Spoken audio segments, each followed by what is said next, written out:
and welcome back to I'm a Happy Enchilada. If you're a first-timer, thanks for tuning us in. I'm Don Culver, and I'll be your host. And today we have an amazing topic. It's imposter syndrome. Whoa! I just heard about this the other day, and at first I said to myself, I've never even heard of imposter syndrome. What the heck is that? But after starting to research it, I found it was somewhat familiar in some ways to topics we've discussed here in the past. Now, have you ever noticed how many of these topics we discuss are tied in one or more ways to each other? Yeah, I've noticed that too. That's so interesting, I think. Anyway, let's get started on our topic for today, okay? So, what is imposter syndrome? Well, a loose definition is doubting your abilities and feeling like a fraud. And a short definition is just intellectual self-doubt. That is my favorite. And what does imposter syndrome feel like? You may wonder. It is the experience of feeling like a phony.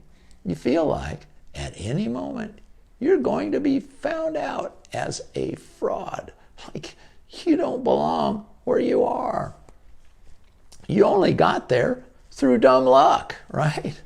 Well, I must admit, I've had those kinds of feelings before in my life, but not very often and not in a real strong way. I think I've always been able to talk myself out of getting too deep into those kinds of feelings.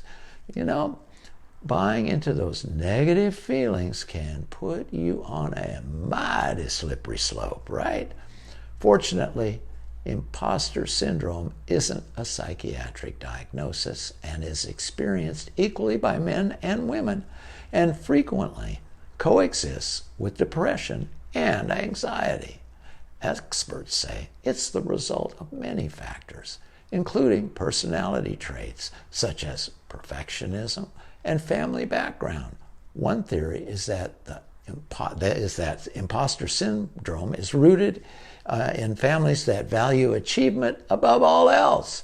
Now that makes total sense. In my family, achievement was what it was all about. Of course, I usually came up short in that area. I was out surfing. This is interesting. Did you know there are 5 types of imposter syndrome? Well, let's take a look and see what they are exactly. The perfectionist, never satisfied and feels their work could always be better.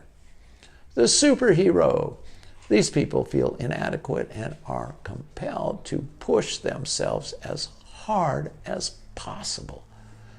The expert, these individuals are always trying to learn more and are never satisfied in their level of understanding. The natural genius, these folks set excessively lofty goals for themselves and feel crushed when they don't succeed on their very first try. And the soloist, they tend to be very individualistic and prefer to work alone. Self-worth often stems from their productivity, so they often reject offers of assistance. So which one did you see yourself or someone you know in? Well, I have to admit, I would be in the soloist group. Anyway, let's look at some of the common signs of imposter syndrome. Inability to realistically assess your competence and skills, attributing your success to external factors, berating your performance, overachieving, sabotaging your own success, self-doubt, and some things you might say if you have imposter syndrome are, I'm a fake and I'm going to be found out. I lucked out. If I can do it, anybody can. They're just being nice. I had a lot of help. And here's some coping skills to deal with imposter syndrome if you do suffer from it. Know the signs. Know you're not alone. Distinguish between humility and fear. Let go of your inner perfectionist. Be kind to yourself. track and measure your successes, and say yes to new opportunities. Well, there are some great tips there.